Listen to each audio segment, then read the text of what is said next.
ಆತ್ಮೀಯ ವಿದ್ಯಾರ್ಥಿಗಳೇ, 9ನೇ ತರಗತಿಯ ನಮ್ಮ 3ನೇ ಗದ್ಯವನ್ನು ನಿಮಗೆ ಪರಿಚಯಿಸುವ ಮುನ್ನ ನಿಮಗೆಲ್ಲರಿಗೂ ಕೂಡ ಬೆಳಗಿನ ಶುಭೋದಯಗಳು. ಇಂದು ನಾವು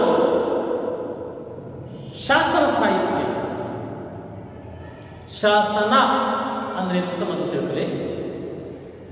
ಶ ಅಂದರೆ ರಾಜ, ನ ರಾಜ್ಞೆ, ಶಾಸ ರಾಜ, ನ ಆಜ್ಞೆ ರಾಜನಾಜ್ಞೆ. ಹಿಂದೆ ನೋಡಿ, ಆ ಪದ ಇನ್ನೂ ಇಲ್ಲೇ ಬಳಕೆ ಮಾಡ್ತೀವಿ. ಶಾಸಕ ನಮ್ಮನ್ನ ಆಳತಕ್ಕಂಥ, ನಮ್ಮನ್ನು ಮುನ್ನಡೆಸುವ ಮುಖಂಡ. ಹಾಗೆ ಶಾಸ ಅಂದರೆ ರಾಜ, ನ ಆಜ್ಞೆ ರಾಜನ ಆಜ್ಞೆ, ಅದನ್ನ ಶಾಸನ ಅಂತ ಕರಿತೀವಿ. ಹಿಂದೆ ಯಾವುದೇ ಮುದ್ರಣಾಲಯಗಳಿಲ್ಲ. ಆಗ ಮೊದಲು ಶಾಸನ ಸಂಸ್ಕೃತಿ ಕಾಲವನ್ನು ನಿಂತಿರುವುದು. ಶಾಸನ ಸಂಸ್ಕೃತಿ ನದು ಅತ್ಯಂತ ಪುರಾತನವಾದಂತಹ, ಶತಮಾನದ ಹಾದಿಯಲ್ಲಿದ್ದಂತಹ ಒಂದು ಯುಗ. ಆ ಶಾಸನ ಸಾಹಿತ್ಯ ಅಂದರೆ ಕನ್ನಡದ ಮೊಟ್ಟಮೊದಲ ಶಾಸನ ಯಾವುದು? ಹಲ್ಮಿಡಿ ಶಾಸನ. ಅಂತಹ ಶಾಸನಗಳಲ್ಲಿ ಈ ಒಂದು ಬುಕ್ಕರಾಯನ ಶಾಸನವು ಬರುವುದು. ಬುಕ್ಕರಾಯ ಅಂದರೆ ವಿಜಯನಗರ ಸಾಮ್ರಾಜ್ಯದ ಒಬ್ಬ ಆಳ್ವಿಕೆ, ಒಬ್ಬ ರಾಜ. ಈ ವೈಷ್ಣವ ಪಂಥಕ್ಕೆ ಸೇರಿರ್ತಕ್ಕಂತಹ ಈ ಧರ್ಮ ಸಂಸ್ಕೃತಿ ಶಾಸನ, ಅದಕ್ಕೆ ನಾವು ಹೋಗುವ ಮುನ್ನ ಶಾಸನ ಸಾಹಿತ್ಯವನ್ನು ಸ್ವಲ್ಪ ತಿಳ್ಕೊಂಡು ಮುಂದೆ ಹೋಗೋಣ. ಅಂದು ಜನರಿಗೆ, ಪುರವಣಿಗರಿಗೆ, ಆ ಪುರದಲ್ಲಿ ವಾಸ ಮಾಡ್ತಿರ್ತಕ್ಕಂಥವರಿಗೆ ಸಂದೇಶಗಳನ್ನು, ರಾಜನ ಆಜ್ಞೆಗಳನ್ನು ತಿಳಿಸಿಕೊಡುವುದಕ್ಕೋಸ್ಕರ ಏನು ಮಾಡಲಾಗ್ತಿತ್ತು? ದೇವಾಲಯಗಳಲ್ಲಿ, ಧಾರ್ಮಿಕ ಚಿತ್ರಗಳಲ್ಲಿ, ಊರ ಮುಂದಿನ ಪ್ರಮುಖ ಸ್ಥಳಗಳಲ್ಲಿ ಈ ರಾಜನ ಬರವಣಿಗೆಗಳನ್ನು, ರಾಜನ ಆಜ್ಞೆಗಳನ್ನು, ರಾಜನ ಆದೇಶಗಳನ್ನು ಕಲ್ಲಿನಲ್ಲಿ ಕೆತ್ತಲಾಗ್ತಿತ್ತು. ಕಲ್ಲಿನ ಮೇಲೆ ಕೆತ್ತಲಾಗ್ತಿತ್ತು. ಆ ಆಜ್ಞೆಯನ್ನ ಮೀರಿ ಯಾರು ನಡೀತಾರೋ ಅವರಿಗೂ ಶಿಕ್ಷೆಯನ್ನು ಕೂಡ ಆ ಕಲ್ಲಿನಲ್ಲೇ ಕೆತ್ತಲಾಗ್ತದೆ. ಹಾಗಾಗಿ ಅದಕ್ಕೆ ಹಂಚಿ, ರಾಜಾಜ್ಞೆಗೆ ಹಂಚಿ ಜನ ತಪ್ಪು ಮಾಡ್ತಿರಲಿಲ್ಲ. ಅವನು ಏನು ವಿಧಿಸಿರ್ತಾನೋ, ಏನು ಆಜ್ಞಾಪಿಸಿರ್ತಾನೋ ಅದಕ್ಕೆ ಅನುಗುಣವಾಗಿ ಅಂದಿನ ಜನ ಸಮುದಾಯ ನಡೆದುಕೊಳ್ತಿತ್ತು. ಅದು ಶಾಸನ ಸಾಹಿತ್ಯ. ಬರೀ ರಾಜಾಜ್ಞೆನೇ ಶಾಸನ ಸಾಹಿತ್ಯ ಅಂತ ಭಾವಿಸಬಾರದು. ಅದು ನಿರ್ದಿಷ್ಟವಾಗಿ ಹೇಳಬೇಕಂದ್ರೆ ರಾಜಾಜ್ಞೆನೇ. ಆದರೆ ಶಾಸನಗಳಲ್ಲಿ ರಾಜ ತಾನು ಮಾಡಿದಂತಹ ಪ್ರಮುಖ ಕೆಲಸಗಳನ್ನು, ಪ್ರಮುಖ ಸಾಹಿತ್ಯಕ್ಕೆ ಸಂಬಂಧಪಟ್ಟ ಕವಿಗಳಿಗೆ ಗೌರವಿಸಿದ್ದನ್ನ, ಇಂಥವನ್ನೆಲ್ಲವನ್ನೂ ಕೂಡ ಆ ಕಲ್ಲಿನ ಮೇಲೆ, ಬಂಡೆಗಳ ಮೇಲೆ ಕೆತ್ತಿಸಿದ್ದಾನೆ. ಉದಾಹರಣೆ ಹೇಳಬೇಕು ಅಂದರೆ ಪಂಪನ ಕುರ್ಕ್ಯಾಲ ಶಾಸನ. ಇದು ಇವತ್ತು ಆಂಧ್ರ ಪ್ರದೇಶದ ಬಳಿ ಬರುತ್ತೆ. ಆ ಕುರ್ಕ್ಯಾಲ ಶಾಸನದಿಂದಲೇ ನಾವು ಪಂಪನ ಬಗ್ಗೆ ವಿವರವಾಗಿ, ಸವಿವರವಾಗಿ ತಿಳ್ಕೊಳ್ಳೋಕ್ಕೆ ಸಾಧ್ಯವಾಯಿತು. ಅರ್ಥ ಆಯ್ತಾ ಮಕ್ಕಳೇ?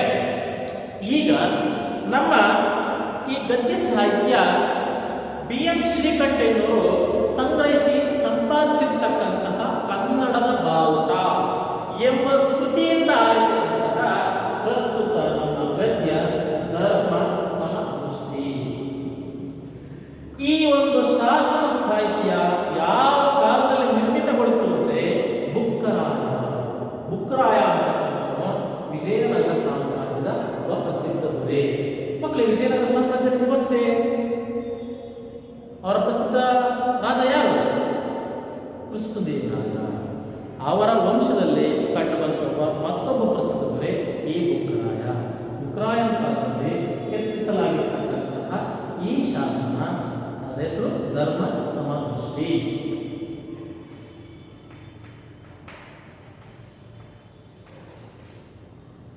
ಸ್ನೇಹಿತರೆ, ಈ ಒಂದು ಶಾಸನದಲ್ಲಿ ಎರಡು ಮತೀಯರ ನಡುವಿನ ಜಗಳ, ಆ ಜಗಳದ ಪರಿಹಾರ, ಸರಳ ಕಥೆ ಗೊತ್ತಿಲ್ಲ. ಯಾವ ಸಹ ಎರಡು ಮತಗಳು? ವೈಷ್ಣವ ಮತ, ಜೈನ ಮತ. ವೈಷ್ಣವರು ಅಂದರೆ ವಿಷ್ಣುವಿನ ಆರಾಧನೆ, ಶೈವರು ಅಂದರೆ ಶಿವನ ಆರಾಧನೆ. ಈ ವೈಷ್ಣವ ಪಂಥೀಯರ ಆ ಧರ್ಮವನ್ನು ಅನುಸರಿಸಿ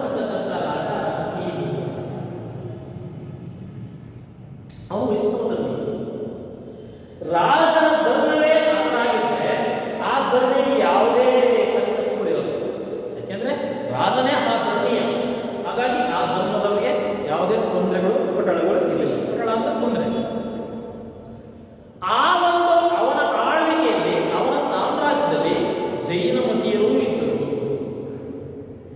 ಆ ಜೈನ ಧರ್ಮೀಯರು ಈ ರಾಜನ ಬಳಿ ಒಂದು ದೂರನ್ನು ತೆಗೆದುಕೊಂಡರು. ಏನ್ ಸರ್ ದೂರು? ಆ ವಿಷ್ಣು ಅಂದ್ರೆ ವೈಷ್ಣವ ಮತೀಯರು, ಆ ಧರ್ಮೀಯರು ಈ ಶೈವರ ಬಸದಿಗಳಿಗೆ ತೊಂದರೆಯನ್ನು ಕೊಡ್ತಾ ಇದ್ರು. ಅಷ್ಟೇ ಅಲ್ಲದೆ ಜೈವನರಿಗೆ ಉಪಟಳವ ತೊಂದರೆಯನ್ನ ಕೊಡ್ತಾ ಇದ್ರು. ಅವರನ್ನು ಶಿಕ್ಷಿಸ್ತಿದ್ರು, ದಂಡಿಸ್ತಿದ್ರು, ಒಂದು ರೀತಿ ಹಿಂಸೆ ಕೊಡ್ತಾ ಇದ್ರು. ಇದರೆಲ್ಲರಿಂದ ನೊಂದಂತಹ ಆ ಜೈನಿಯರು ಏನ್ ಮಾಡಿದ್ರು, ಈ ಬುಕ್ಕರಾಯನ ಹತ್ರ ಒಂದು ದೂರನ್ನ ಮನವಿಯನ್ನ ಅಂದ್ರು. ಪಾಪ ಆಗ ಈ ಬುಕ್ಕರಾಯ ಎಂತಹ ದೊಡ್ಡ ಮನುಷ್ಯ, ಎಂತ ಉದಾರ ಧಾರ್ಮಿಕ ನೀತಿಯನ್ನು ಉಳ್ಳತಕ್ಕಂಥವ್ರು. ಅವನೇನ್ ಮಾಡ್ದ, ಆ ವೈಷ್ಣವರ ಪ್ರಮುಖ ಮುಖಂಡಗಳನ್ನೆಲ್ಲ ಕರೆಸಿದ. ಅಷ್ಟೇ ಅಲ್ಲದೆ ಆ ನಾಡಿನಲ್ಲಿದ್ದಂತಹ ಮಲೆನಾಡಿನವರು, ಜಾಂಬೂ ಕುಲದವರು, ಆ ತಿರುಪಣಿ ತಿರುಗಾಳಿ ಅಂದ್ರೆ ನೀರನ್ನು ಹಾಯಿಸ್ತಕ್ಕಂಥ ಕುಲದವರು, ಒಟ್ಟಾರೆ ಆ ಸಾಮ್ರಾಜ್ಯದಲ್ಲಿದ್ದಂಥ ಎಲ್ಲಾ ಜಾತಿಯ ಮುಖಂಡರುಗಳನ್ನೆಲ್ಲ ಆ ಸಭೆಗೆ ಆಹ್ವಾನಿಸಿದ. ಜೈನರನ್ನು ಆಹ್ವಾನಿಸಿದ. ಕರೆಸಿ ಅವರಿಬ್ಬರ ನಡುವೆ ಒಂದು ಒಳ್ಳೆಯ ಸಂಧಾನ ಮಾಡಿದ. ಏನ್ ಸಂಧಾನ ಮಾಡಿದ? ವೈಷ್ಣವ ಮತೀಯರಿಗೆ, ಆ ವೈಷ್ಣವರ ದೇವಾಲಯಗಳಿಗೆ ಯಾವ ರೀತಿಯ ಗೌರವವನ್ನು ನೀವು ಸಲ್ಲಿಸುತ್ತೀರೋ ಅದೇ ಗೌರವ ಮರ್ಯಾದೆಗಳನ್ನ ಜೈನರ ಬಸದಿಗಳಿಗೂ ಕೊಡಬೇಕು. ಅಷ್ಟೇ ಅಲ್ಲದೆ ಆ ಒಂದು ಜಿನಾಲಯಗಳ ಏಳಿಗೆಗಾಗಿ ನೀವೆಲ್ಲರೂ ವರ್ಷಕ್ಕೊಂದು ಹಣವನ್ನೇ ಎಲ್ಲರೂ ಸಂಗ್ರಹಿಸಿ ಅದನ್ನ ಅದರ ಜೀರ್ಣೋದ್ಧಾರಕ್ಕಾಗಿ, ಜಿನಾಲಯಗಳ ಜೀರ್ಣೋದ್ಧಾರಕ್ಕಾಗಿ ವ್ಯಯಿಸಬೇಕು. ಒಟ್ಟಾರೆ ನಿಮ್ಮಿಬ್ಬರಲ್ಲಿ ಅಂದ್ರೆ ಎರಡು ಧರ್ಮಗಳು ಪರಸ್ಪರ ಒಂದೇ ಧರ್ಮಗಳು, ಭಿನ್ನ ಭೇದವಿಲ್ಲ. ಅದು ಮೊದಲು, ಇದು ಕೀಳು ಎಂಬ ಭಾವನೆ ಇಲ್ಲ. ಎರಡನ್ನೂ ಸಮಾನವಾಗಿ ಕಾಣಬೇಕು ಅಂತೇಳಿ ಒಂದು ಶಾಸನವನ್ನೇ ಕೆತ್ತಿಸಿದ. ಇದಕ್ಕೆ ಮೀರಿ ಯಾರಾದರೂ ನಡೆದುಕೊಂಡ್ರೆ, ಪುನಃ ಜಿನಾಲಯಗಳಿಗೆ, ಆ ಮಸೀದಿಗಳಿಗೆ ತೊಂದರೆಯನ್ನು ಕೊಟ್ರೆ ನೀವು ರಾಜದ್ರೋಹಿಗಳಾಗ್ತೀರಾ ಅಂತೇಳಿ ಒಂದು ಶಾಸನದಲ್ಲಿ ಕಟ್ಟಳೆ ರೂಪದಲ್ಲಿ ಬರೆಸೇಬಿಟ್ಟ. ಅಂತ ಒಂದು ಧರ್ಮ ಸಂಸ್ಕೃತಿ ಶಾಸನವನ್ನ ಇಂದು ನಮ್ಮ ತರಗತಿಯಲ್ಲಿ ಒಂದು ಪಾಠವಾಗಿ ನಿಮಗೆ ಇಡಲಾಗಿದೆ. ಇದರಿಂದ ನಿಮ್ಗೆ ಏನ್ ತಿಳಿದು ಬರುತ್ತಪ್ಪ ಅಂದ್ರೆ, ಧರ್ಮ, ಆ ಒಂದು ಧರ್ಮೀಯನಾದಂತ ರಾಜ ತನ್ನ ಧರ್ಮದವ್ರನ್ನ ಖಂಡಿಸೋದ್ರ ಮೂಲಕ ನೀವು ಮಾಡ್ತಿರೋ ತಪ್ಪು, ಇನ್ನೊಂದು ಈ ಕೆಲಸ ನೀವು ಮಾಡಿಕೊಡು ಅಂತ ಅವ್ರಿಗೆ ಬುದ್ಧಿ ಹೇಳಿ, ಆ ಒಂದು ಅನ್ಯಾಯಕ್ಕೊಳಗಾದಂಥವ್ರ ಪರವಾಗಿ ಎರಡೂ ಧರ್ಮೀಯರನ್ನ ಸಮಾಗಮ ಮಾಡಿ ಒಂದು ಒಳ್ಳೆಯ ದೃಷ್ಟಿಕೋನದಿಂದ ಅವರಿಬ್ಬರನ್ನು ಧರ್ಮದವ್ರನ್ನ ಮೇಲೆತ್ತುವ ಪ್ರಯತ್ನವನ್ನ ಮಾಡಿದ. ಇಂಥ ಒಂದು ಹೆಗ್ಗಳಿಕೆ ಬುಕ್ಕರಾಯನಿಗೆ ಸಿಗುತ್ತೆ. ಇಷ್ಟ ಆಯ್ತಾ? ಇದು ಪ್ರಸ್ತುತ ನಮ್ಮ ಪಾಠದ ಆಶಯ. ಆತನ ಎಂತಹ ಉದಾತ್ತ ಅಂದ್ರೆ ಎತ್ತರವಾದ ಮನಸ್ಥಿತಿಯನ್ನು ಇಟ್ಕೊಂಡಿದ್ದ ಅನ್ನೋದನ್ನ ನಾವು ಈ ಗದ್ಯದಿಂದ ತಿಳ್ಕೊಳ್ತೀವಿ. ಈಗ ನಮ್ಮ ಶಾಸನ ಸಾಹಿತ್ಯದಲ್ಲಿ ಒಂದು ಮಹಾಸತಿಗಲ್ಲು, ಅದು ಇನ್ನೊಂದು ವೀರಗಲ್ಲುಗಳು ಕುರಿತು ಒಂದೆರಡು ಮಾತನ್ನ ಹೇಳಿ ನಾನು ಪಾಠವಾಗಿ ಹೋಗ್ತೀನಿ. ಪ್ರಾಚೀನ ಸಮಾಜವನ್ನು ಅರ್ಥ ಮಾಡಿಕೊಂಡು ಸಾಂಸ್ಕೃತಿಕ ಮಹತ್ವವನ್ನು ಗ್ರಹಿಸಲು ಇರುವ ಆಕಾರಗಳಲ್ಲಿ ಶಾಸನ ಸಾಹಿತ್ಯ. ನನಗಾಗಲೇ ಹೇಳಿದೆ, ಶಾಸನ ಸಾಹಿತ್ಯ ಅಂದ್ರೆ ಏನು ಅಂದ್ರೆ ರಾಜಾಜ್ಞೆ ಅಂತ ಸಂಸ್ಕೃತಿ ತಿಳ್ಕೊಳ್ಳೋಕೆ ಉಳ್ಕೊಂಡಿರ್ತಕ್ಕಂತಹ ಒಂದು ಸಾಕ್ಷಿ ಆಕಾರಗಳು ಯಾವಪ್ಪ ಅಂದ್ರೆ ದಾನ ದತ್ತಿ ಶಾಸನಗಳು. ಇದು ಸರಿ ಅರ್ಥ. ದಾನ ದತ್ತಿ ಅಂದ್ರೆ ಒಂದು ಬ್ರಾಹ್ಮಣರಿಗಾಗಲಿ, ನೊಂದವರಿಗಾಗಲಿ, ಕಡುಬಡವರ ಏಳಿಗೆಗಳಲ್ಲಿ ದಾನವನ್ನು, ದತ್ತಿ ಶಾಸನವನ್ನು ಕೆತ್ತಿಸಿರೋ ಮೂಲಕ ಆ ಸಮಾಜದ, ಆ ರಾಜನಲ್ಲಿದ್ದಂತಹ ದೊಡ್ಡತನವನ್ನು ನಾವು ತಿಳ್ಕೊಳ್ಬೋದು. ಜೊತೆಗೆ ವೀರಗಲ್ಲು, ಈ ಪದನ ಸರಿ ಮಾಡ್ತೀವಿ. ವೀರಗಲ್ಲು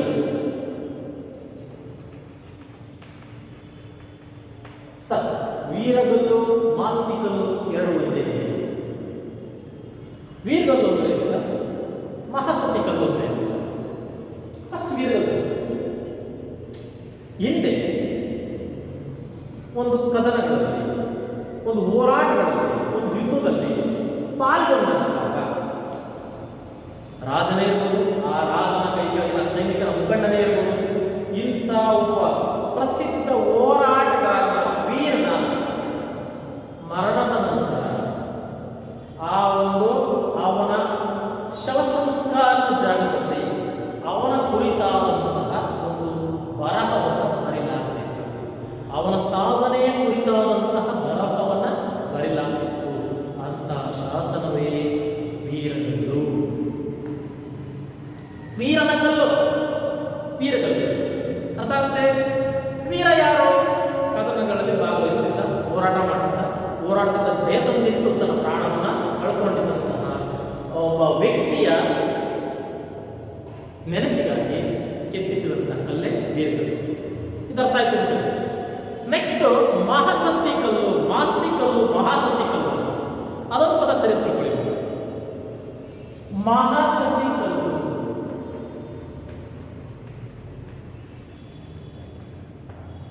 ಏನು ಸರ್ ಮಹಾಸತಿ ಕಲ್ಲು?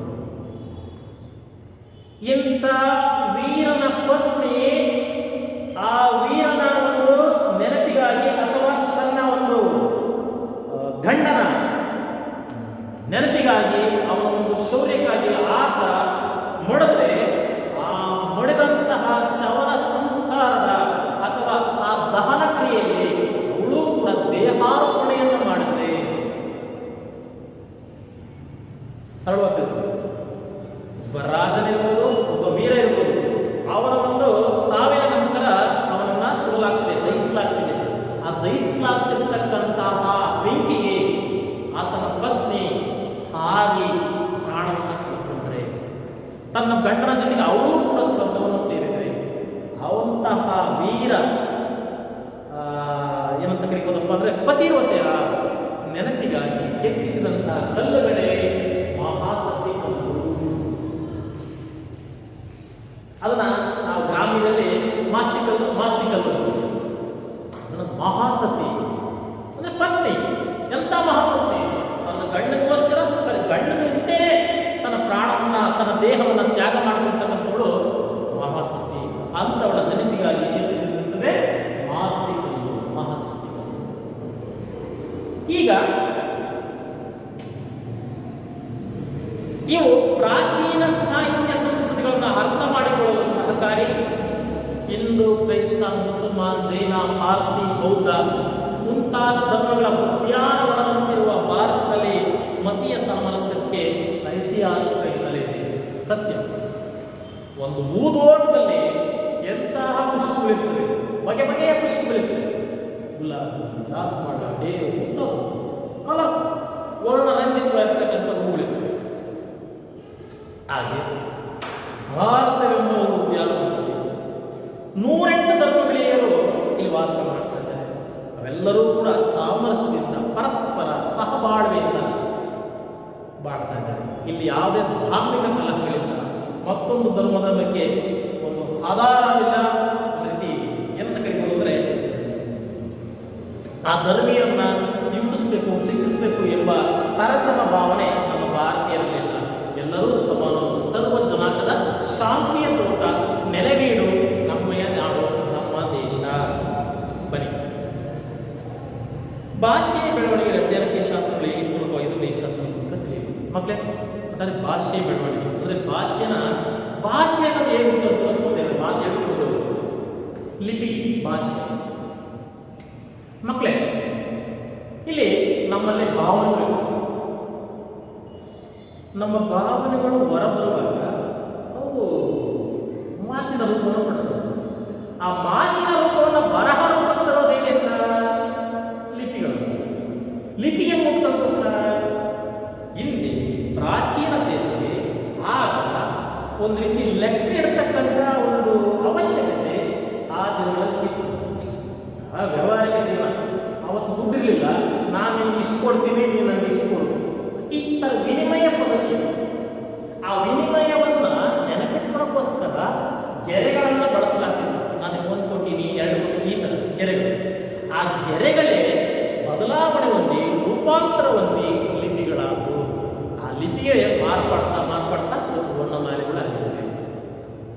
ಅರ್ಥ ಆಗ್ತಿದೆ ಮಕ್ಕಳೇ? ಇಷ್ಟು ಸಾಕು. ಒಟ್ಟಾರೆ ಇವತ್ತು ನಮ್ಮ ಶಾಸನ ಸಾಹಿತ್ಯದಲ್ಲಿ ಶಾಸನ ಅಂದ್ರೆ ಅಲ್ಲಿ ದಾನಪತಿ ಶಾಸನ ಸಂಬಂಧಪಟ್ಟಂತೆ ಎರಡು ಮಾತು, ಜೊತೆಗೆ ವೀರಗಲ್ಲು ಅಂದ್ರೆ ಏನು ಸರ್, ಆಸ್ತಿಕಲ್ಲು ಅಂದ್ರೆ ಏನು ಸರ್ ಅಂತ ನಿಮಗೆ ತಿಳಿಸ್ಕೊಟ್ಟಿದ್ದೀನಿ. ಈಗ ನಮ್ಮ ಈ ಒಂದು ಪ್ರಸ್ತುತ ಧರ್ಮ ಸಮದೃಷ್ಟಿ ಶಾಸ್ತ್ರದಲ್ಲಿ ಎರಡು ಮತೀಯರ ನಡುವಿನ ಕಲಹ ಹೇಗಾಯಿತು, ಯಾಕಾಯಿತು, ಆ ಒಂದು ಅದರ ಪರಿಣಾಮ ಏನಾಯಿತು, ಆ ದೂರು ಎಲ್ಲಿಗೆ ಬಂತು, ಅದರ ತೀರ್ಮಾನವನ್ನು ಬುಕ್ಕರಾಯ ಎಷ್ಟು ಚೆನ್ನಾಗಿ ಮಾಡಿದ, ಕೊನೆಗೆ ಎರಡು ಧರ್ಮೀಯರನ್ನ ಒಂದೇ ದೃಷ್ಟಿಕೋನದಲ್ಲಿ ಕಾಣಬೇಕು ಅನ್ನೋ ತೀರ್ಪನ್ನು ಹೇಗೆ ಕೊಟ್ಟ ಅನ್ನೋದನ್ನ ಈಗ ಇಲ್ಲಿ ತಿಳ್ಕೊಳ್ಳೋಣ. ಬನ್ನಿ. ಸ್ವಸ್ತಿ ಸಮಸ್ತ ಪ್ರಶಸ್ತಿ ಸಹಿತ, ಸ್ವಸ್ತಿ ಸಮಸ್ತ ಪ್ರಶಸ್ತಿ ಸಹಿತ. ಮಕ್ಕಳೇ, ಆ ಒಂದು ದಪ್ಪಕ್ಷರದ ಕಪ್ಪನೆಯ ಆ ಬರವಣಿಗೆ ಯಾರನ್ನ ಹೊಗಳಿರ್ತಕ್ಕಂಥದ್ದು ಅಂದರೆ ಆ ವೈಷ್ಣವ ಮತೀಯರ ಕುಲಗುರು, ಆ ಮತ ಪ್ರಚಾರಕ, ಆ ಮತದ ಪ್ರಮುಖ ಮುಖಂಡ ಯಾರು? ರಾಮಾನುಜಾಚಾರ್ಯರು.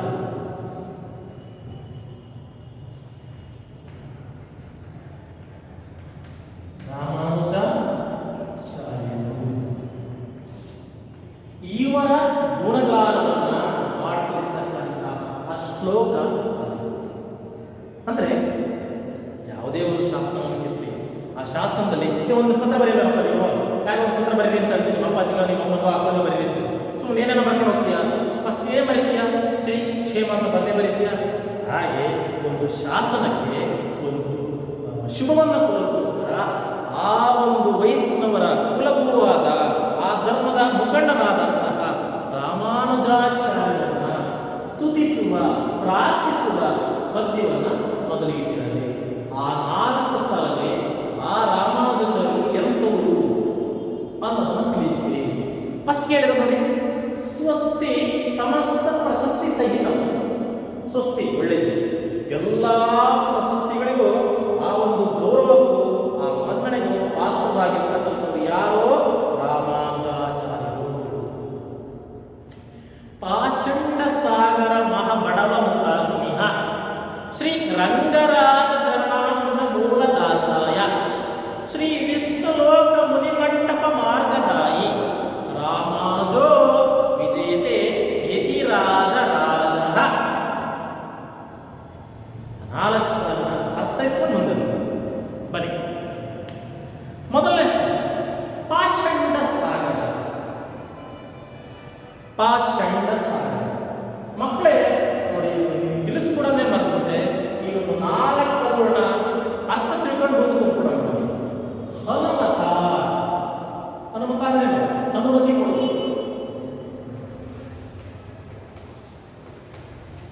ಈಶ್ವರ ಶಿವ. ಉಪಾರ್ಜಿಸು, ಉಪಾರ್ಜಿಸು ಅಂದ್ರೆ ಸಂಪಾದಿಸು. ಕಟ್ಟಳೆ, ಕಟ್ಟಳೆ ಅಂದ್ರೆ ವಿಧಿ ನಿಯಮ, ವಿಧಿ. ಇನ್ನ ಕೀಲಕ ಸಂವತ್ಸರ. ಕೀಲಕ ಸಂವತ್ಸರ ಅಂದ್ರೆ ನಮ್ಮ ಹಿಂದೂ ಪಂಚಾಂಗದಲ್ಲಿ 60 ಸಂವತ್ಸರ. ಒಂದು ಸಂವತ್ಸರ ನೀವು ಹೆಂಗೆ ಒಂದು ವರ್ಷ ಅಂತೀರೋ ಹಾಗೆ ಒಂದು ಸಂವತ್ಸರ ಒಂದು ವರ್ಷ. ಅದರಲ್ಲಿ 42ನೇ ವರ್ಷದ್ದು ಅಂದ್ರೆ ಸಂವತ್ಸರ ಯಾವಾಗ? ಕೀಲಕ ಸಂವತ್ಸರ. ಚೈತ್ರ ಮಾಸ ಯುಗಾದಿಯ ಮೊದಲ ದಿನದಿಂದ ಮತ್ತೊಂದು ಯುಗಾದಿ ಬರೋ ತನಕ ಬರುವ 12 ತಿಂಗಳೇ ಚೈತ್ರ ವೈಶಾಖ ಕರೀತಿರಲ್ಲ, ಅವುಗಳು 12 ಇರ್ತದೆ. ಅಂತ 12 ತಿಂಗಳು ಮಾಸಗಳು ಒಳಗೊಂಡಿರ್ತಕ್ಕಂಥದ್ದು ಒಂದು ಸಂವತ್ಸರ. ಅಂತ ಸಂವತ್ಸರಗಳ ಸಂಖ್ಯೆ ಎಷ್ಟು? 60. 60 ಸಂವತ್ಸರದಲ್ಲಿ 42ನೇ ಸಂವತ್ಸರವೇ ಕೀಲಕ ಸಂವತ್ಸರ. ಸರ್ 60 ಆದ್ಮೇಲೆ ಪುನಃ ಮಧ್ಯಾಹ್ನ ಬರುತ್ತೆ. ಅರ್ಥ ಆಗಿದೆಯಾ? ಇಂತಹ 60 ಸಂವತ್ಸರಗಳು ನಮ್ಮ ಭಾರತೀಯ ಪುರಾಣಗಳಲ್ಲಿ, ನಮ್ಮ ಒಂದು ಹಿಂದೂ ಪಂಚಾಂಗದಲ್ಲಿ ಇದ್ದಾವೆ. ಅದಕ್ಕೋಸ್ಕರ ಹಿಂದೂಗಳ ಪ್ರಕಾರ ಯುಗಾದಿಯೇ ಮೊದಲ ವರ್ಷ, ಸರಿ, ವರ್ಷದ ಆರಂಭ. ನೆಕ್ಸ್ಟ್ 42ನೇ ವರ್ಷ. ಚಂದ್ರಾರ್ಕ ಸ್ಥಾಯಿ. ಚಂದ್ರಾರ್ಕ, ಆರ್ಕ ಅಂದ್ರೆ ಸೂರ್ಯ.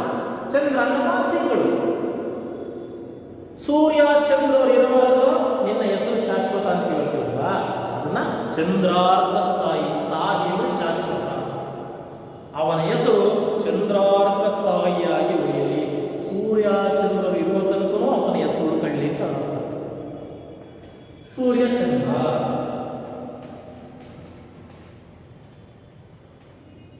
ಚರಣ. ಚರಣ ಅಂದ್ರೆ ಪಾದ.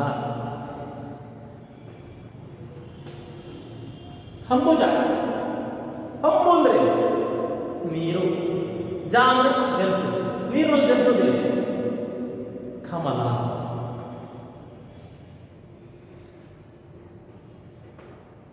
ಮಕ್ಕಳೇ, ಈ ಶಾಸನ ಸಾಹಿತ್ಯದಲ್ಲಿ ಸಾಕಷ್ಟು ಹೊಸಪದಗಳಿದೆ. ನಿಮಗೆ ಸ್ವಲ್ಪ ಕಠಿಣ ಅನ್ಬಾರ್ದು, ನಿಮಗೆ ಪರಿಚಿತವಾದ ಸಾಕಷ್ಟು ಪದಗಳಿದೆ. ಈ ಹೇಳ್ತಾ ನಡುವೆ ನಾನು ಅರ್ಥ ಹೇಳ್ತಾ ಹೋಗ್ತೀನಿ. ಹಾಗೆ ಒಂದು ಪೆನ್ಸಿಲ್ ಟಿಕ್ ಮಾಡ್ಕೊಂತ ಹೋಗ್ತೀನಿ. ಆಗ್ಬೋದೇ? ನಾನು ಒಂದು ಶ್ಲೋಕವನ್ನು ಆರಂಭಿಸಿದ್ದೆ. ಏನು ಸರ್, ಈ ಶಾಸನದಲ್ಲಿ ವೈಷ್ಣವ ಮತೀಯರ ಧರ್ಮಗುರುವಾಗಿರ್ತಕ್ಕಂಥ ರಾಮಾನುಜಾಚಾರ್ಯರನ್ನ ಹಾಡಿ ಹೊಗಳಿ ಅವರಿಗೆ ನಮಸ್ಕರಿಸ್ತಕ್ಕಂತಹ ಆ ಪದ್ಯ ಅದು. ಅಲ್ಲಿ ಮೊದಲನೇದಿದೆ, ಪಾಷಂಡ ಸಾಗರ ಮಹಾ ಬಡವ ಮುಖಾಗ್ನಿಹ. ಪಾಷಂಡ ಮಕ್ಕಳೇ, ಈ ನಾಸ್ತಿಕ ಮತ್ತು ಆಸ್ತಿಕ ಅಂತ ಹೇಳ್ತಾರೆ. ಆಸ್ತಿಕ ಮತ್ತು ನಾಸ್ತಿಕ.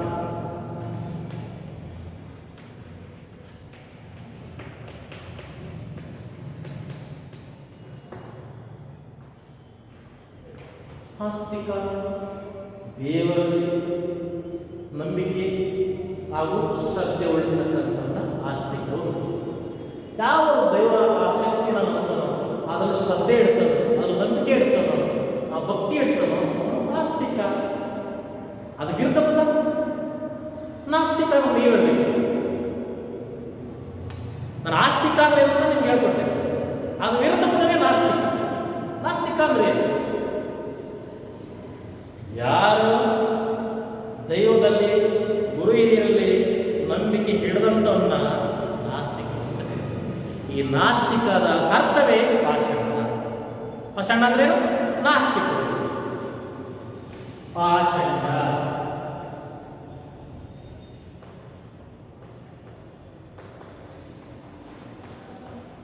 ನಾಸ್ತಿಕ. ಪಾಷಂಡ ಸಾಗರ. ಸಾಗರವಂತಿರುವ ಈ ನಾಸ್ತಿಕರಿಗೆ, ಅದರ ಅರ್ಥ ನಂಬಿಕೆ ಶ್ರದ್ಧೆ ಇಲ್ಲದಂತಹ ಸಾಗರ, ಅಷ್ಟು ದೊಡ್ಡದಾಗಿರ್ತಕ್ಕಂಥ ಆ ಒಂದು ಜನಸಮೂಹಕ್ಕೆ ಮಹಾ ಬಡವ ಮುಖಾಗ್ನಿ. ಈ ಮಹಾ ಬಡವ ಮುಖಾಗ್ನಿ ಪದನ ಅರ್ಥ ಮಾಡ್ಕೊಂಡ್ರೆ ನೀವು ಸುಲಭ ಸರಳ. ಅಗ್ನಿ ಅಂದ್ರೇನು? ಮಹಾಬಡವ ಮುಖಾಗ್ನಿ ಅಂದ್ರೇನು? ಕುದುರೆ ಬಾಯಿಂದ ಹೊರಬರುತ್ತಿರ್ತಕ್ಕಂತಹ ಜ್ವಾಲಾಮುಖಿ ಬೆಂಕಿ. ಯಾವ ಕುದುರೆ? ಸಮುದ್ರದ ಮಧ್ಯದಲ್ಲಿರತಕ್ಕಂತಹ ಒಂದು ಹೆಣ್ಣು ಕುದುರೆ. ಅರ್ಥ ಮಾಡ್ಕೊಳ್ಳಿ ಮಕ್ಕಳೇ,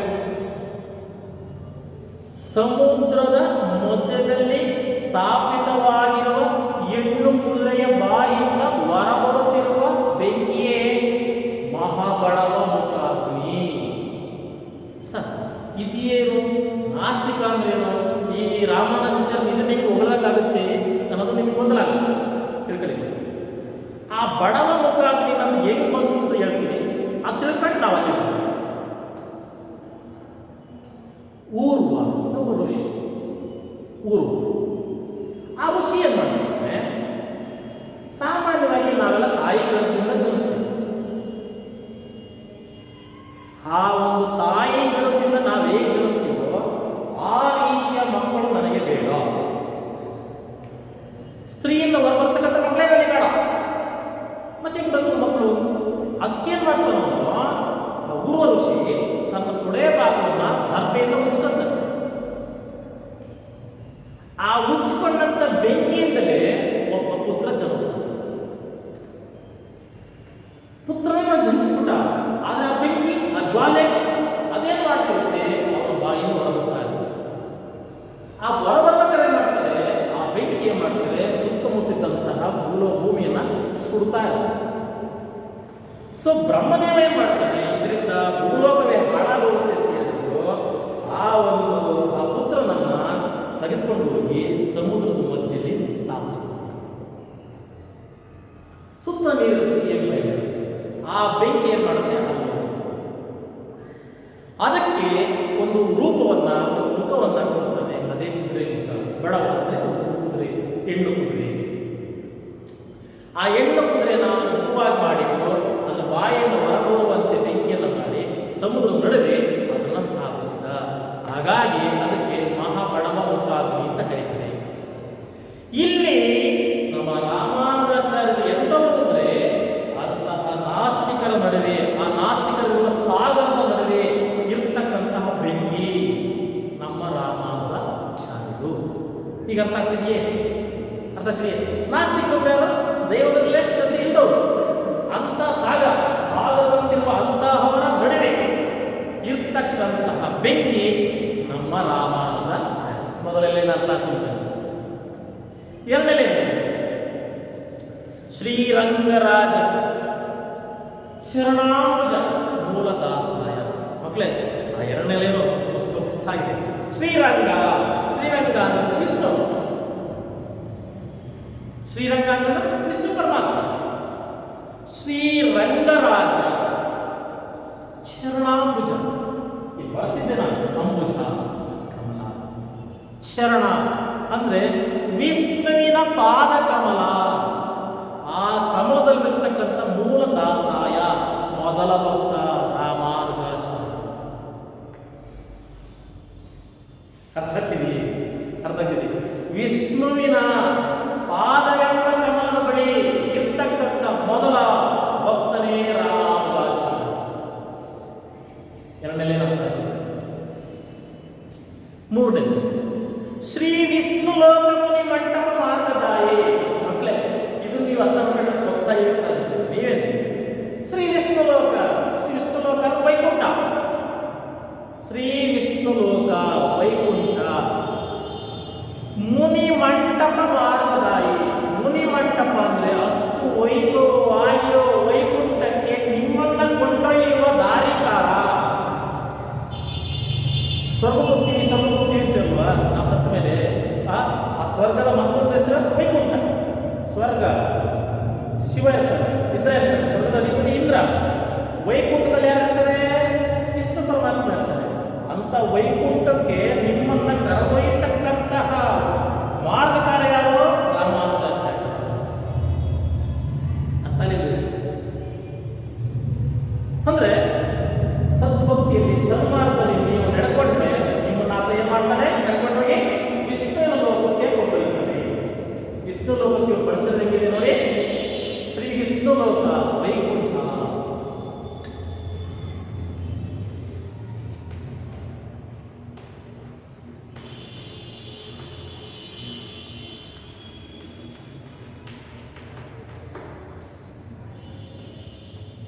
ಇಂಥ ವೈಕುಂಠಕ್ಕೆ ನಿಮ್ಮನ್ನ ಸನ್ಮಾರ್ಗದಲ್ಲಿ ಕೊಂಡೊಯ್ತಕ್ಕಂತಹ ಶಕ್ತಿ ಇರೋದು ಯಾರಿಗೆ? ರಾಮಾನುಜಾಚಾರ್ಯ. ಯಾಕೆ? ಆ ವಿಷ್ಣುವಿನ ಪಾದ ಕಮಲದಲ್ಲಿರ್ತಕ್ಕಂಥ ಮೊದಲ ಭಕ್ತ ಯಾರು? ರಾಮಾನುಜಾಚಾರ್ಯ.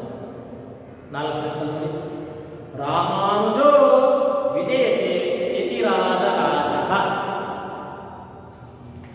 ಅಂತ ರಾಮಾನುಜಾಚಾರ್ಯರಿಗೆ ವಿಜಯತೆನ ಜಯವಾಗಲಿ, ಅಂತವ್ರಿಗೆ ಜಯವಾಗಲಿ, ಜೈ ಪರಾಕಂತ ನೋಡಿ. ಹಾಗೆ ಆ ರಾಮಾನುಜಾಚಾರ್ಯ ಜಯವಾಗಲಿ. ಯತಿ ರಾಜರಾಜ. ಯತಿ ಅಂದ್ರೆ ಯೋಗಿ, ಸನ್ಯಾಸಿ. ಇಂತಹ ಸನ್ಯಾಸಿಗಳಿಗೆ ರಾಜನಂತಿರುವ ರಾಮಾನುಜಾಚಾರ್ಯರಿಗೆ ವಿಜಯತೆ. ಅರ್ಥ ಆಗಿಲ್ವಾ? ಅಂದ್ರೆ ಇಡೀ ಯತಿಗಳು ಅಂದ್ರೆ ಯಾರು? ಸನ್ಯಾಸಿಗಳು, ಯೋಗಿಗಳು. ಅಂತ ಯೋಗಿಗಳಿಗೆ ರಾಜ. ಆ ರಾಜ ಯಾರು? ರಾಮಾನುಜಾಚಾರ್ಯ. ಅಂತ ರಾಮಾನುಜಾಚಾರ್ಯ ಏನಾಗಬೇಕು? ಜಯವಾಗಲಿ. ಇಷ್ಟು ಈ 4 ಸಾಲಗಳ ಪಾಷಂಡ ಸಾಗರ, ಮಹಾಬಡವ ಮುಖಾಗ್ನಿಹ, ಶ್ರೀರಂಗರಾಜ ಚರಣಾಂಬುಜ ಮೂಲದಾಸಾಯ, ವಿಷ್ಣು ಲೋಕ ಮುನಿ ಮಂಟಪ ಮಾರ್ಗದಾಯಿ, ರಾಮಾನುಜೋ ವಿಜಯತೆ ಇತಿ ರಾಜರಾಜ.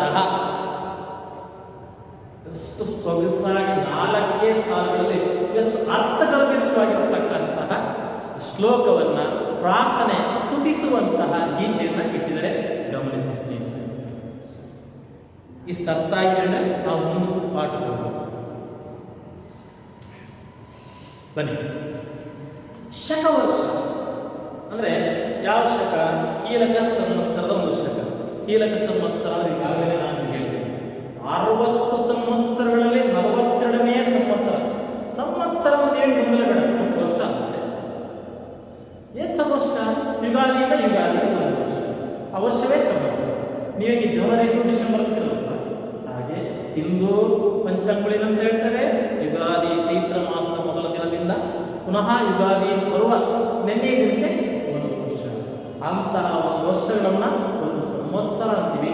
ಆ ಒಂದು ಸಂವತ್ಸರ ಅಂತ 60 ಸಂವತ್ಸರಗಳು ನಮ್ಮ ಪುರಾಣದಲ್ಲಿದ್ದಾವೆ. ಅಂಥದ್ರಲ್ಲಿ 42ನೇ ಕೀಲಕ ಸಂವತ್ಸರ. ಅಂದರೆ ನೀವು ಲೆಟರ್ ಬರೀತಾರೆ ಏನು ಮಾಡ್ತೀವಿ? ಡೇಟಾ ಕಲ್ಪನೆ. ಡೇಟಾ ಕಲ್ಪನೆಪ್ಪ ಏನಂತ ಹಾಕ್ತೀವಿ? 30 ಅಥವಾ 1/10/2020 ಒಂದು ಡೇಟ್ ಹಾಕ್ತಿರಲ್ವಾ? ನಮ್ಗೆ 10 ಗೊತ್ತಾಗುತ್ತೆ. ಅಕ್ಟೋಬರ್ 2020 ಆ ಕ್ಯಾಲೆಂಡರ್ ವರ್ಷ ತಾರೀಕು ಎಷ್ಟು ಕೆಳಗಡೆ ಬರೀತೀರಿ? ಸೋಮವಾರನೋ ಬುಧವಾರನೋ ಗುರುವಾರನೋ ನೀವು ಬರೀತೀರಲ್ವಾ? ಹಾಗೆ ಈ ಶಾಸನವನ್ನು ಯಾವತ್ತು ಎಂದು ರಚಿಸಲಾಯಿತು ಅನ್ನೋದೇ ಅದು ಸ್ಟಾರ್ಟ್. ಶಕವರ್ಷ 1290ನೇ ನೋಡಿ ಎಷ್ಟು ಚೆನ್ನಾಗಿದೆ. 1290ನೇ ಕೀಲಕ ಸಂವತ್ಸರದ ಭಾದ್ರಪದ. ಮಕ್ಕಳೇ, ನೀವು ಚೈತ್ರ ವೈಶಾಖವನ್ನು ಹೇಳಿಸ್ಬೇಡಿ. ಆ ಭಾದ್ರಪದ ಅನ್ನೋದು 6ನೇ ತಿಂಗಳು, 6ನೇ ತಿಂಗಳು, 6ನೇ ಮಾಸ. ಅಂದರೆ 1290 6ನೇ ತಿಂಗಳು. ಆ ಭಾದ್ರಪದ ತಿಂಗಳು ಮಾಸದಲ್ಲಿ ಶು ಅಂತ ಇದೆ. ಶುದ್ಧ, ಶುಕ್ರ, ಏನು ಶು ಏನು ಶುದ್ಧ ಅದರ ಅರ್ಥ ತಿಳ್ಕೊಂಡು ಮಕ್ಕಳೇ, ತಿಂಗಳಲ್ಲಿ ಒಂದು ಪೂರ್ಣಾಮಿ ಬರುತ್ತೆ, ಒಂದು ಅಮಾವಾಸ್ಯೆ. ಅರ್ಥ ಮಾಡ್ಕೊಳ್ಳಿ, ನಿಧಾನಕ್ಕೆ ಹೋಗುತ್ತೆ. ಈಗ ಈ ಇಸ್ವಿ 1290 ಇಸ್ವಿ ಭಾದ್ರಪದ ತಿಂಗಳಲ್ಲಿ ಅಮಾವಾಸ್ಯೆ ಕಳೆದು ಹುಣ್ಣಿಮೆ ಸ್ಟಾರ್ಟ್ ಆಗ್ತದಲ್ಲ, ಆ ಹುಣ್ಣಿಮೆ ಸ್ಟಾರ್ಟ್ ಆದ ಮೊದಲನೇ ದಿನದಿಂದ ಇಟ್ಕೊಂಡು ಹುಣ್ಣಿಮೆಯು ಮುಗಿಯುವ ತನಕ ಅದನ್ನು ಶುದ್ಧ. ಯಾಕೆ ಸಹ ಶುದ್ಧ ಅಂದರೆ ಚಂದ್ರ ಆಗ ದಿನೇ ದಿನೇ ದಿನೇ ದಿನೇ ಬೆಳೀತಾ ಬೆಳೀತಾ ಬೆಳೀತಾ ಲೋಕಕ್ಕೆ ಬೆಳಕನ್ನು ಕೊಡ್ತಾರೆ. ಅದನ್ನು ಒಳ್ಳೆ ದಿನಗಳು ಶುದ್ಧ ಅಂತ ಕರೀತಾರೆ. ಸರ್, ಆ ಹುಣ್ಣಿಮೆ ಆದ್ಮೇಲೆ ನೆಕ್ಸ್ಟ್ ಹುಣ್ಣಿಮೆ ಆದ್ಮೇಲೆ ಚಂದ್ರ ಕರ್ತಾ ಕರ್ತಾ ಕರ್ತಾ ಹೋಗ್ತಾನೆ. ಅದರಿಂದ ಕತ್ತಲೆಗಳು ಆವರಿಸ್ತಾ ಹೋಗುತ್ತೆ. ಅದನ್ನ ಕೃಷ್ಣ ಪಕ್ಷ ಅಂತ ಕರೀತಾರೆ. ಶುದ್ಧ ಪಕ್ಷ, ಕೃಷ್ಣ ಪಕ್ಷ. ಶುದ್ಧ ಹುಣ್ಣಿಮೆ, ಕೃಷ್ಣ ಅಮಾವಾಸ್ಯೆ. ಅರ್ಥ ಆಗುತ್ತೆ? ಅರ್ಥ ಆಗುತ್ತೆ ಅಂದರೆ ಆ ಅಮಾವಾಸ್ಯೆ ಕಳೆದ ಮೊದಲ ದಿನದಿಂದ ಶುದ್ಧ, ಹುಣ್ಣಿಮೆ ಕಳೆದ ಮೊದಲ ದಿನದಿಂದ ಕೃಷ್ಣ. 15 ದಿನಗಳಿಗೆ ಶುದ್ಧ, 15 ದಿನ ಕೃಷ್ಣ. ಶುದ್ಧ ಆ ಹುಣ್ಣಿಮೆಯ 10ನೇ ತಾರೀಕು ಬೃಹಸ್ಪತಿ ವಾರ. ಬೃಹ ಅಂತ ಕೊಟ್ಟಬಹುದು. ನಿಮಗೆ ಈಗ ಅನ್ನಿಸ್ಬೋದು ಶಾಸನಗಳು ಇಷ್ಟಿಷ್ಟೇ ಇರ್ತವೆ, ಎಷ್ಟು ಅರ್ಥ ಕೊಡ್ತವೆ. ಅಲ್ಲೇ ಶೂವನ್ನು ಬಳಸೋಕ್ಕೆ ಶುದ್ಧ ಅಂತ ಅರ್ಥ ಮಾಡ್ಕೊಂಡು ಬೃ ಅಂದರೆ ಬೃಹಸ್ಪತಿ ವಾರ, ಗುರುವಾರ. ಬೃಹಸ್ಪತಿ ವಾರ ಅಂತ ಕರಿತೀವಿ, ಗುರುವಾರ ಅಂತ ಕರಿತೀವಿ. ನೋಡಿ, ಕಾಕಿತಾಳೆ ನಾವು ಗುರುವಾರ ಪಾಠ ಮಾಡ್ತೇವೆ. ಬೃಹಸ್ಪತಿ ವಾರ, ಗುರುವಾರ. ನಿಮಗೆ ಸೋಮವಾರದಿಂದ ಭಾನುವಾರ ತನಕ ಒಂದೊಂದು ವಾರಕ್ಕೆ ಒಂದೊಂದು ಹೆಸರು ಕೊಟ್ಟರೆ ಬರುತ್ತೆ. ಅವಕ್ಕೊಂದು ಚಿಹ್ನೆನೂ ಕೊಟ್ಟರೆ ಸರಿ ಕಣ್ಣಾಡಿಸ್ಕೊಂಡು ಹೋಗೋಣ. ನೋಡಿ ಬನ್ನಿ, ನೀವು ಭಾನುವಾರ ರವಿವಾರ ಅಲ್ಲ, ಹಾಗೆ ಸೋಮವಾರಕ್ಕೆ ಹಿಂದೂ ವಾರ ಅಂತ ಕರೀತಾರೆ, ಮಂಗಳವಾರಕ್ಕೆ ಭೌಮವಾರ ಅಂತ ಕರೀತಾರೆ. ಬನ್ನಿ ನೋಡಿ, ಅಲ್ಲಿ ಭಾನುವಾರ ಆದಿತ್ಯವಾರ, ಸೋಮವಾರ ಹಿಂದೂವಾರ, ಮಂಗಳವಾರ ಭೌಮವಾರ, ಗುರುವಾರ ಬೃಹಸ್ಪತಿ ವಾರ, ಶುಕ್ರವಾರ ಭಾರ್ಗವ ವಾರ, ಶನಿವಾರ ಮಂದವಾರ. ಅವು ಚಿಹ್ನೆಗಳು ಚೆನ್ನಾಗಿ ರ ಹು ಶ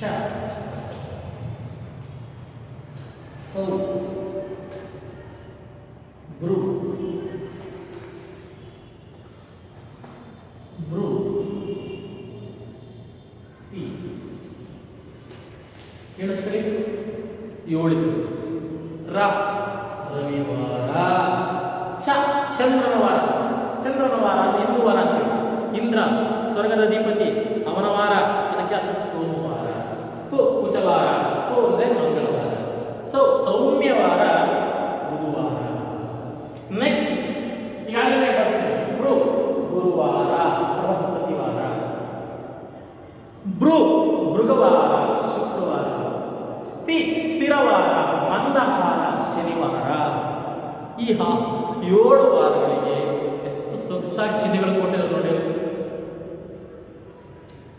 ಈಗ ನಿಮ್ಮ ಮನೇಲಿ ಯಾವ್ದಾದ್ರು ಜಾತಕ ಇಟ್ಕೊಂಡು ನಿಮ್ಮ ಜಾತಕನ ಓದಕೋರಿ, ಈ ದೇಶನ ಓದಕೋರಿ, ನೀವು ಸ್ವಲ್ಪ ಅರ್ಥ ಮಾಡ್ಕೊಳ್ತೀರ. ಓ, ಇಂಥ ಕೀಲಕ ಸಂವತ್ಸರ, ಇಂಥ ಮಾಸದಲ್ಲಿ, ಇಂಥ ಶುದ್ಧ ಅಂದರೆ ಪೌರ್ಣಮಿ ಅನ್ನುವ ದಿನಗಳಲ್ಲಿ, ಕೃಷ್ಣ ಅಂದರೆ ಅಮಾವಾಸ್ಯೆ ದಿನಗಳಲ್ಲಿ, ಇಷ್ಟನೇ ತಾರೀಕು ಅಲ್ಲಿ ಈ ಚಿಹ್ನೆಗಳಿಗೆ ನೀವು ವಾರಗಳನ್ನು ಗುರುತಿಸ್ತೀವಿ. ರಾತ ಇತ್ತು ರವಿವಾರ, ಚಾಂತ ಇತ್ತು ಸೋಮವಾರ, ಕೂಂತ ಇತ್ತು ಕುಚವಾರ ಮಂಗಳವಾರ, ಸೌ ಅಂತ ಇತ್ತು ಸೌಮ್ಯವಾರ ಬುಧವಾರ, ಬ್ರು ಬೃಹಸ್ಪತಿ ವಾರ ಗುರುವಾರ, ಬ್ರು ಮೃಗವಾರ ಶುಕ್ರವಾರ, ಲಾಸ್ಟ್ ಶ ಸ್ಥಿರವಾರ ಶನಿವಾರ, ಮಂದವಾರ ಅಂತಲೂ ಕರೀತಾರೆ. ಈಗ ನಮ್ಮ ಶಾಸ್ತ್ರ ರಚನೆಯಾಗಿರ್ತಕ್ಕಂಥ ಯಾವ ವಾರ? ಗುರುವಾರ, ಬ್ರು ಬೃಹಸ್ಪತಿ ವಾರ. ಬನ್ನಿ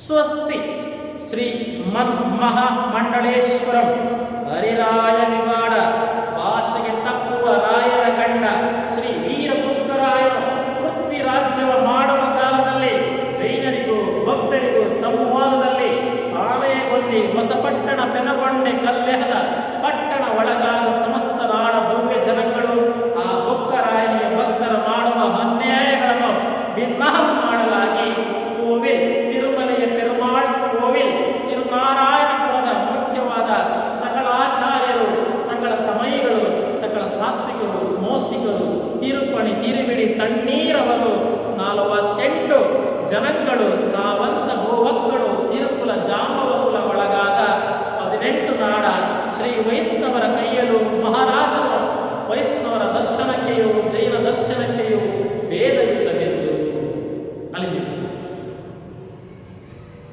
ಇದನ್ನು ಅರ್ಥ ಮಾಡ್ಕೊಂಡು ಈಗ ನಾನು ಆರಂಭದಲ್ಲೇ ಹೇಳಿದ್ದೀನಿ. ಬುಕ್ಕರಾಯನ ಶಾಸನ, ಬುಕ್ಕರಾಯನ ಸನ್ನಿಧಿಯಲ್ಲಿ ಅವನ ರಾಜಸ್ಥಾನದಲ್ಲಿ 2 ಧರ್ಮಿಯನ್ನು ಕುಂಡಿಸಿಕೊಂಡು ಅವನು ಕೊಟ್ಟಂತಹ ತೀರ್ಪು ಏನು ಬರೀ ಈ ಶಾಸನ. ಆ ತೀರ್ಪನ್ನ ಬರೆಸುವಾಗ ಫಸ್ಟ್ ಆರಂಭದಲ್ಲಿ ಏನು ಬರೆಸಿದರೆ ರಾಮಾನುಜಾಚಾರ್ಯರ ಗುಣಗಾನವನ್ನು ಮಾಡಿದ್ದಾರೆ. ಅವನಾದ್ಮೇಲೆ ಸಹಜವಾಗಿ ರಾಜನ ಬಗ್ಗೆ ಒಂದು ಮಾತು ಹೇಳಲೇಬೇಕಲ್ವಾ? ಅಂದರೆ ಈ 1290ನೇ ಆ ಭಾದ್ರಪದ ಮಾಸದ ಪೌರ್ಣಮಿಯ 10ನೇ ತಾರೀಕಿನ ಗುರುವಾರದಂದು ಬರೆದಂತಹ ಈ ಒಂದು ಶಾಸನದಲ್ಲಿ ಮೊದಲಿಗೆ ಸ್ವಸ್ತಿ ಒಳ್ಳೆಯದು ಶ್ರೀಮನ್ ಮಹಾಮಂಡಳೇಶ್ವರಂ, ಶ್ರೀಮನ್ ಸತ್ಕಾರ ಸನ್ಮಾನ, ಮಹಾಮಂಡಳೇಶ್ವರ ಎಲ್ಲ ಮಂಡಳಗಳ ಒಡೆಯ ಹರಿರಾಯ. ಈ ಪದಾರ್ಥ ಹರಿ ಶತ್ರು, ರಾಯ ಶತ್ರುಗಳ ರಾಜ ಹರಿರಾಯ, ವಿಬಾಡ ಹರಿರಾಯ ವಿಬಾಡ ಭಾಷೆಗೆ ತಪ್ಪುವ ರಾಯರ ಗಂಡ. ಅಂದ್ರೆ ಶತ್ರುಗಳ ಪಾಲಿಗೆ ಸಂಹಾರ ಮಾಡತಕ್ಕಂಥ ಶಕ್ತಿಯುಳ್ಳ ವೀರ ಶೂರನಾಗಿರ್ತಕ್ಕಂಥ ಈ ಬುಕ್ಕರಾಯ. ಜೊತೆಗೆ ಇನ್ನೊಂದು ಅವನಿಗೆ ಹೊಗಳಿಕೆ ಇದೆ ನೋಡಿ, ಮಾತು ತಪ್ಪವ ಭಾಷೆಗೆ ತಪ್ಪುವ ರಾಯರ ಗಂಡ. ಯಾರು ಮಾತನ್ನು ತಪ್ಪಿಸ್ಕೊಂತಾರೋ, ಮಾತಿಗೆ ಭಾಷೆಗೆ ತಪ್ಪಿಸ್ಕೊಂತಾರೋ ಅಂತ ರಾಜನ ಪಾಲಿಗೆ ಸಂಹಾರ ಸಂಹರಿಸುವ ಗಂಡ ಅಂದ್ರೆ ರಾಜ. ಭಾಷೆಗೆ ತಪ್ಪುವ ರಾಯರ ಗಂಡ ಶ್ರೀ ವೀರ ಬುಕ್ಕರಾಯನು ಪೃಥ್ವಿರಾಜ ಮಾಡುವ ಕಾಲದಲ್ಲಿ ಅಂಥ ರಾಜನಾದಂತಹ ಬುಕ್ಕರಾಯ ಆಳ್ವಿಕೆ ನಡೆಸಿದಂತಹ ಕಾಲ ಯಾವುದೋ 1909. ಇಂಥ ಒಂದು ಕಾಲದಲ್ಲಿ ಏನಾಯಿತು? ಜೈನರಿಗೂ ಭಕ್ತರಿಗೂ ಸಂವಾದದಲ್ಲಿ ಸಂವಾದ ಅಂದ್ರೆ ಜಗಳ. ಯಾರ್ಯಾರು ವೈಷ್ಣವರು ಅಂದ್ರೆ ಭಕ್ತರು, ಭಕ್ತ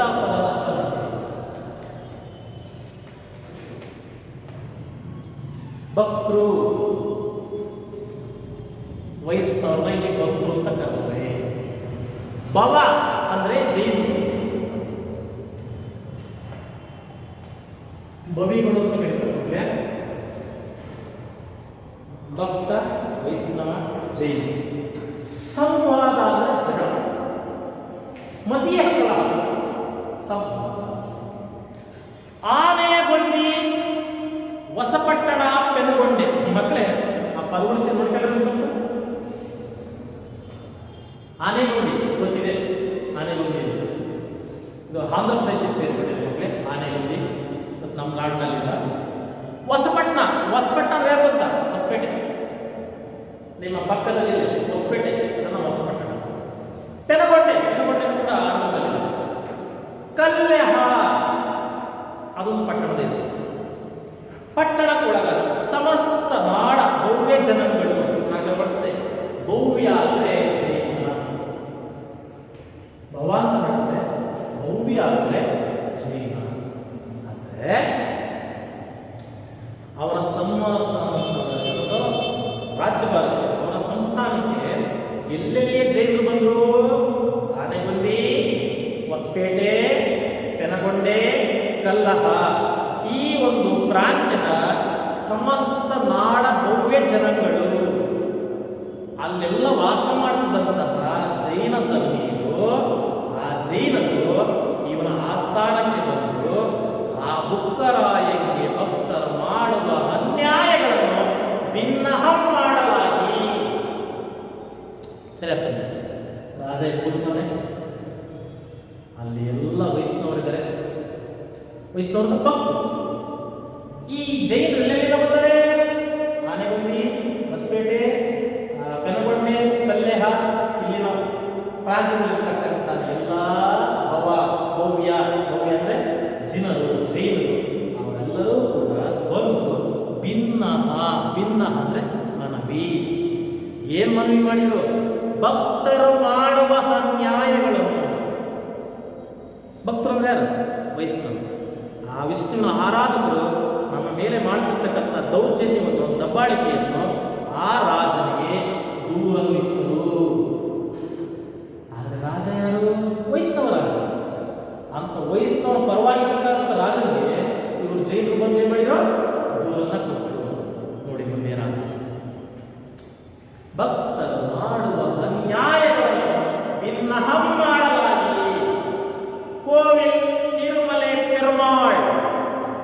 ಕೋವಿಲ್ ಅಂದ್ರೆ ಒಂದು ರೀತಿ ಭಕ್ತ ಸೂಚಕ ಪದ, ಗೌರವ ಸೂಚಕ ಪದ. ಕೋವಿಲ್. ತಿರುಮಲೆ ಪೆರುಮಾಳ್. ತಿರುಮಲೆ ಅಂದ್ರೆ ತಿರುಪತಿಯ ಪೆರುಮಾಳ್. ಕೋವಿಲ್ ತಿರುನಾರಾಯಣಪುರ ಮುಗಲ ಮುಖ್ಯವಾದ ಸಕಲಾಚಾರ್ಯರು ಅಂದರೆ ತಿರುಪತಿಯವರು. ಆ ಒಂದು ತಿರುನಾರಾಯಣಪುರದ ತಿರುನಾರಾಯಣಪುರ ಇಲ್ಲೆಲ್ಲರೂ ಕೂಡ ಭಕ್ತರು, ಬರೋರೆಲ್ಲರೂ ಕೂಡ ಭಕ್ತರು ವಹಿಸ್ತವ್ರೆ. ಅವರ ಸಕಲ ಆಚಾರ್ಯರು. ಸಕಲಾಚಾರ್ಯ ಅಂದ್ರೆ ಆಚಾರ್ಯ ಅಂದ್ರೆ ಗುರು.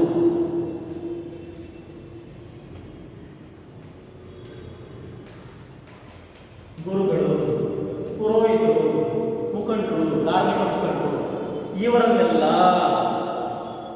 ಸಕಲಾಚಾರ್ಯರು, ಸಕಲ ಸಮಯಗಳು. ಸಕಲ ಸಮಯಗಳು ಅಂದ್ರೆ ಧರ್ಮಗುರು, ಅವರು ಕೂಡ ಸಕಲ ಸಾತ್ವಿಕರು, ಮೋಸ್ತಿಕರು, ತಿರುಪತಿ ತಿರುವಿಳಿ ತಣ್ಣೀರವರು.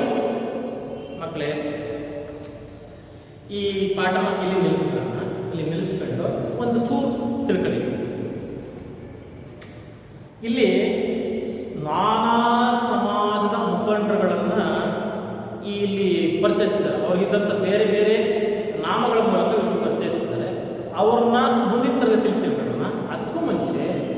ನೀವೇನು ತಿಳ್ಕೊಬೇಕೀಗ? ಈ ಒಂದು ಸಭಾ ಮಂಟಪಕ್ಕೆ ಎಲ್ಲೆಲ್ಲಿಯ ಬಹುವಚನಗಳು ಬಂದ್ರು ಏನನ್ನ ದೂರನ್ನ ಇಟ್ರು ಅಷ್ಟು ತಿಳ್ಕೊಳ್ಳಿ ಸರ್. ಮುಂದಿನ ತರಗತಿಯಲ್ಲಿ ಆ ಸಭೆಗೆ ಎಲ್ಲೆಲ್ಲಿಯ ವಯಸ್ಸಿನವರ ಮುಖಂಡರುಗಳು ಆ ಸಮಾಜದ ನಾನಾ ವರ್ಗಗಳ ಮುಖಂಡರನ್ನ ಕರೆಸಿ ಅವರ ಸಮ್ಮುಖದಲ್ಲಿ ಎಂಥ ತೀರ್ಮಾನವನ್ನು ಕೊಟ್ಟ ನಮ್ಮ ರಾಜ ಯಾರು ಬುಕ್ಕರಾಯ ಅನ್ನೋದನ್ನ ಮುಂದಿನ ತರಗತಿಯಲ್ಲಿ ತಿಳ್ಕೊಳ್ಳೋಣ. ಆಗೋದೇ ಈಗ ನಾಳೆ ಬರ್ಬೇಕಾದ್ರೆ ನೀವು ಬರ್ಕೊಂಬರ್ತಕ್ಕಂತಹ ಮನೆ ಕೆಲಸ ಯಾವುದು ಟಿಕ್ ಮಾಡ್ಕೊಳ್ಳಿ. ಒಂದೇ ಪ್ರಶ್ನೆ,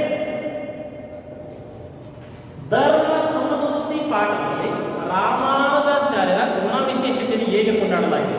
ಫಸ್ಟ್ 4 ಸಾಲನ್ನ ನಾನು ವಿವರಿಸ್ಬಿಟ್ಟೆ, ತುಂಬ ಸೊಗಸಾಗಿ ಹೇಳಿದ್ದೀನಿ.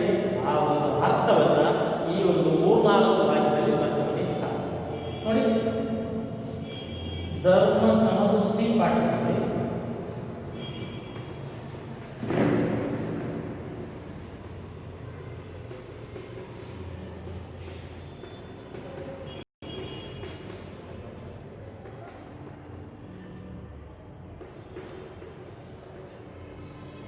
ಗುಣ ವಿಶೇಷತೆ ಹೇಗೆ ಕೊಂಡಾಡಲಾಗಿದೆ? ಮಕ್ಕಳೇ ಪ್ರಶ್ನೆ ಚೆನ್ನಾಗಿದೆ. ಅಂದರೆ ನಮ್ಮ ಪದ್ಯದಲ್ಲಿ ಆ ಶ್ಲೋಕದಲ್ಲಿ ಇರ್ತದೆ ಅವರ ಗುಣ ವಿಶೇಷತೆ ರಾಮಾನುಜಾಚಾರ್ಯ ಎಷ್ಟು ಚೆನ್ನಾಗಿ ಆಡಿ ಹೊರಲಾಗಿದೆ ಅದು ಕುರಿತು 3-4 ವಾಕ್ಯದಲ್ಲಿ ಉತ್ತರವನ್ನು ಬರ್ಕೊಂಡು ಬನ್ನಿ.